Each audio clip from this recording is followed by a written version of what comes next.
مساء الخير وحلقة جديدة من سلسلة حكايات من زمن ما فاتش. وبقالنا أسبوع بنحكي في حكايات من زمان بس لحد دلوقتي لسه عايشينها، ووصلنا اليوم أحداثه فعلا عظيمة وأساس لكنيستنا القبطية الأرثوذكسية. يا ترى إيه اللي حصل فيه؟ ويا ترى إيه هي الأساس دي اللي خلت كنيستنا لحد دلوقتي ثابتة وقوية؟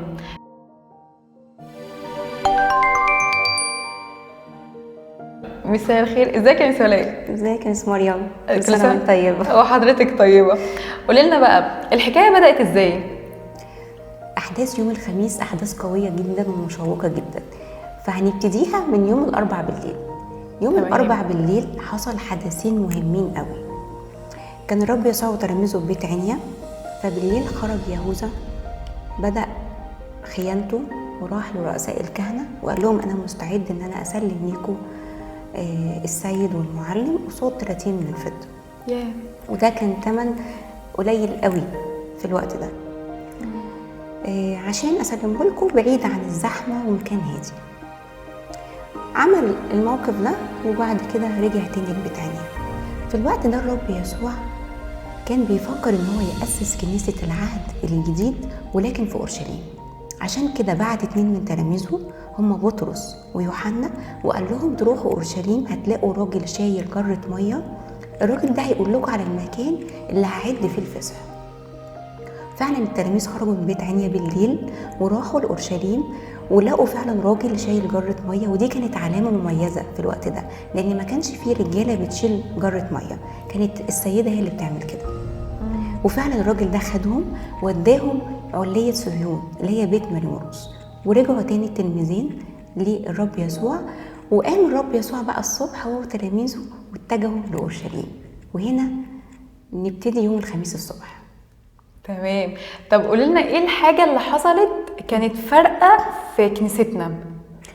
بصي، يوم الخميس ربنا كان مركز قوي ان هو يأسس كنيسة العهد الجديد على أسس وثوابت زي ما حضرتك قلتي كده، ثوابت قوية جدا. فأول ما دخل العلية هو وتلاميذه لاحظ ان التلاميذ بيتكلموا في بداية اليوم كده مين الأحسن، مين الأول، مين أفضل من مين. الرب يسوع ما حبش الفكر ده يكون فيهم، هو عايز زي ما قلنا يأسس كنيسة العهد الجديد.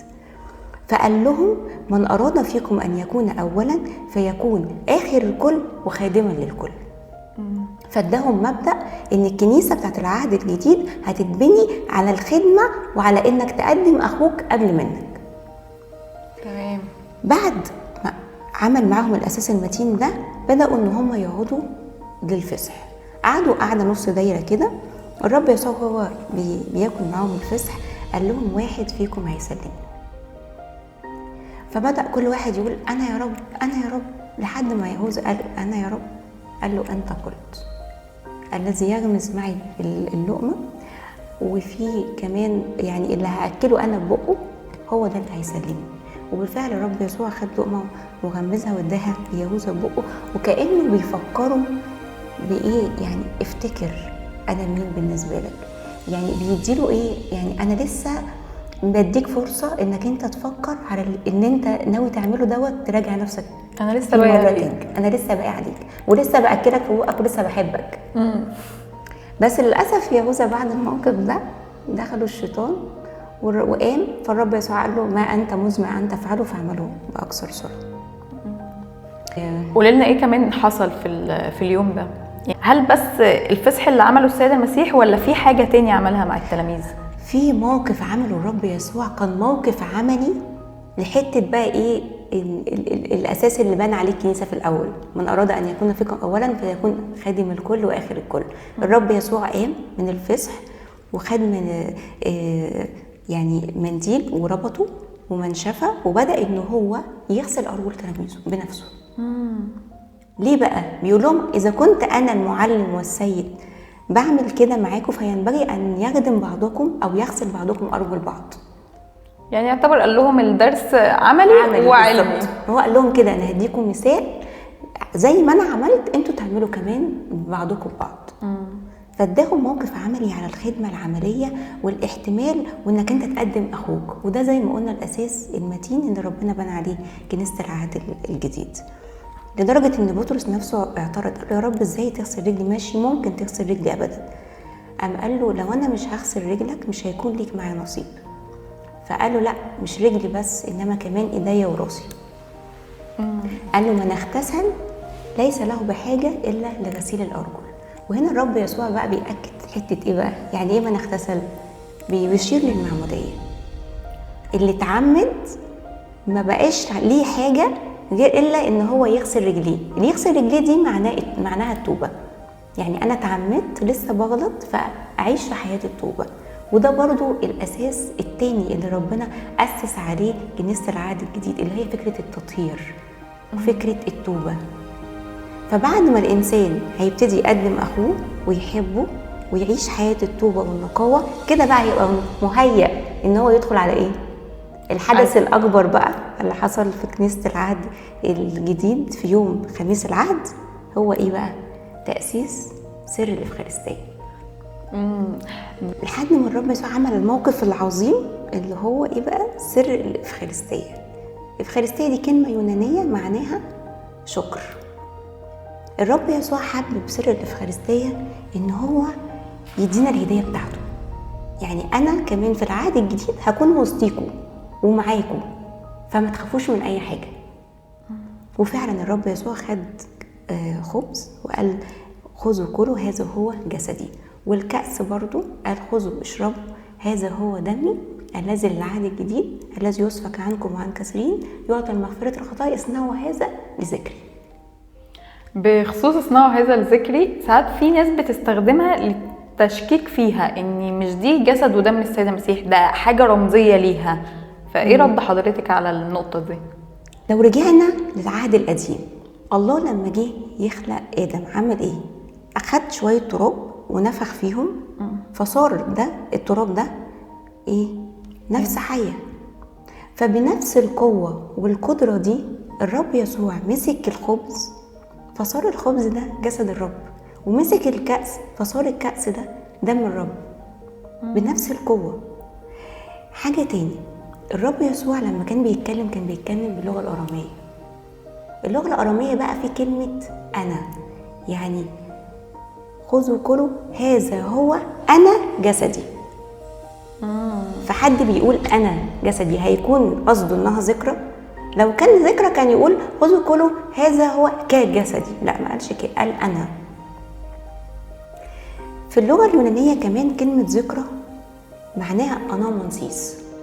أنامونسيس يعني حلول كياني، يعني بالفعل تم التحويل الخبز لجسد الرب. مش ذكرى، هو حلول كياني فعلي. لو جينا كمان بصينا لكلام بولس الرسول بيقول من يأكل جسد الرب ويشرب دمه بدون استحقاق يكون مجرما في جسد الرب ودمه. مش معقول يكون مجرم في ذكرى، في حاجة رمزية حقيقية رمزية. فدي كلها أدلة على إن اللي معانا واللي بناكله ده هو، بما إن الرب يسوع كمان كلامه ما بيتغيرش عبر الزمن، ثابت. فلما يقول خذوا كل هذا جوه جسدي، فدي معجزة حقيقية بتتم كل يوم وفي كل قداس على المذبح، ممتدة معانا إلى يوم القيامة. تمام. احنا دلوقتي قدام يوم مليء بالأحداث الشيقة، وفعلا كانت أساس لكنيستنا، منها عيد الفصح، بعد كده غسل أرجل التلاميذ، بعد كده سر الإفخارستية اللي احنا ما زلنا بناخده كل يوم في القداس. يا ترى بقى يوم عظيم زي ده بأحداث عظيمة زي دي انتهى ازاي؟ هو النهاردة من جمال اليوم ان في احداث مفرحة بيمتزج فيه الفرح مع الحزن. يعني الرب يسوع بالليل خد تلاميذه ودخل في دايرة بقى الحزن والألم، ودخل في بستان جسيماني وبدأ ان هو بقى يصلي ويحزن، وكأنه عايز يقول لنا ان ويصلي كتير، عايز يوضح لنا الرب يسوع ان انت في عز ألمك وحزنك انت برضه محتاج انك انت تصلي وتقدم مشيئة ربنا. يعني دايما كان يقول له يا ايها الاب لو انت عايز انك تجيز عني هذه الكأس ولكن فلتكن لا ارادتك بل ارادتي. فلحد اخر وقت الرب يسوع مقدم مشيئة الاب وبيسعى لتنفيذها. وهو بيصلي بقى دخل المشهد بتاعنا يهوذا مع رؤساء الكهنة، والغريب ان هو اداهم كمان علامة ان انا ايه اللي هبوسه هو ده اللي انتوا هتاخدوه. طبعا الدنيا ضلمة وهم لازم يكون حد عارف الرب يسوع جدا، فقربوا على الرب يسوع وقرب يهوذا، فقال لهم انتوا عايزين مين؟ قال لهم احنا عايزين يسوع الناصري. فقال انا هو. رجعوا لورا واتخضوا لان من رهبة وعظمة الرب يسوع. وبعدين قربوا تاني قال لهم انتوا عايزين مين؟ قال لهم يسوع الناصري. قال لهم انا هو. وبدأ يبوسوا يهوذا وقال له بعتاف كده ابي قبلة تسلم ابن الانسان. وهنا اخدوا الرب يسوع وبدأوا معاه سلسلة محاكمات غير شرعية طول الليل. وهنا بينتهي يوم الخميس. يعني بدأ بأحداث مفرحة زي ما حضرتك قلتي، وانتهى بحدث صعب قوي، بقبلة اللي هي رمز المحبة اتحولت رمز خيانة وغدر من يهوذا للسيد المسيح. احنا بنشكر حضرتك جدا بجد على المعلومات العظيمة اللي حضرتك قلتها لنا النهاردة، وميرسي بجد جدا. وهنا نكون خلصنا أحداث يوم الخميس، بس حكايتنا لسه ما انتهتش ولسه عندنا حكايات تانية هنحكيها. استنونا في حلقة جديدة من حكاية من زمن ما فاتش.